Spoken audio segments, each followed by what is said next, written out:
থেকে আমরা কি দেখলাম, যে টাকা দিয়ে পাস করানো, হুমকি, আরো কি কি কি যা সমস্ত জিনিসপত্র আপনারা প্রতিদিন মিডিয়া পোর্টালে দেখছেন, সেই সমস্ত জিনিসগুলো ঘটতে থাকলো।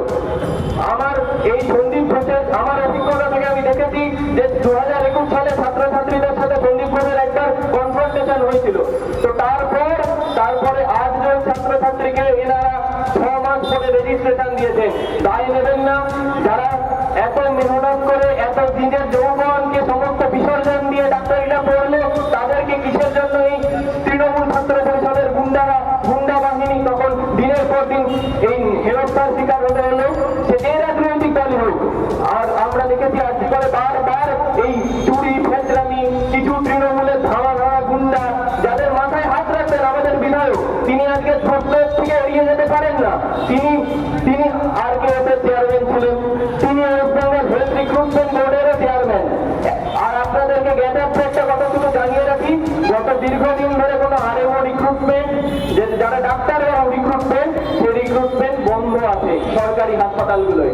তাই এই যে বলা হচ্ছিল না যে দীর্ঘদিন ধরে দুনিয়ার ডাক্তাররা তৃণমূল থেকে অনেকবার তৃণমূলের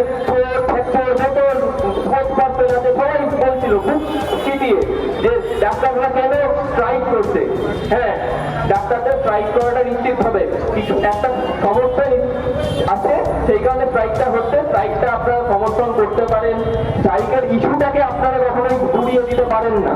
কিন্তু এই প্রশ্নটা কেন উঠবে না যে আজকে কিসের জন্য হেলথ রিক্রুটমেন্ট বোর্ডে বারবার রিক্রুটমেন্ট হয় না, রিক্রুটমেন্ট বন্ধ?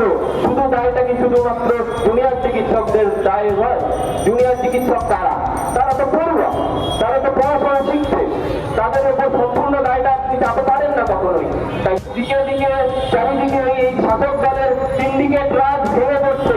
আজকে নর্থ বেঙ্গলের মানুষ যাদেরকে বলা হবে যে অভিজ্ঞতা নাকি গণপাতার, এই চোর অভিজ্ঞে, এই বিরূপাক্ষ, এই গুন্ডা বাহিনীর যত আছে সৌরভ কাল, আরো যারা এদের মাথা ধরা, এই সুশান্ত রায় থেকে শুরু করে প্রত্যেকে, এদেরকে আমরা দেখেছি 2022 সালে কাউন্সিল ইলেকশনের দিনের পর দিন চুরি করে যে ইলেকশন করেছিল, সেই ইলেকশন আমি যার দায়িত্ব নিয়ে বলছি যে সেই ইলেকশন পঞ্চায়েত ভোটের রিডিংকে হার মানিয়ে দেয়। কিন্তু তারপরে আজকে তারা এখনো পর্যন্ত সিবিআই তাদেরকে সম্পূর্ণভাবে করেনি।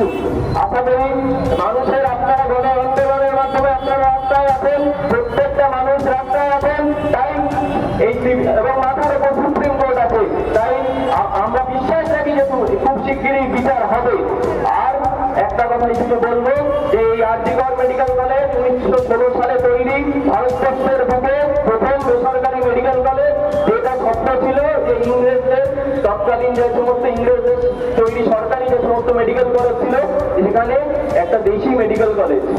তো আজকে এই 70-এর দশকেও আমরা জানি যে আরজিকরের মেডিকেল কলেজ ওই খাল ধারে ক্রস করার ক্ষমতা থাকতো না তৎকালীন জঙ্গলারদের।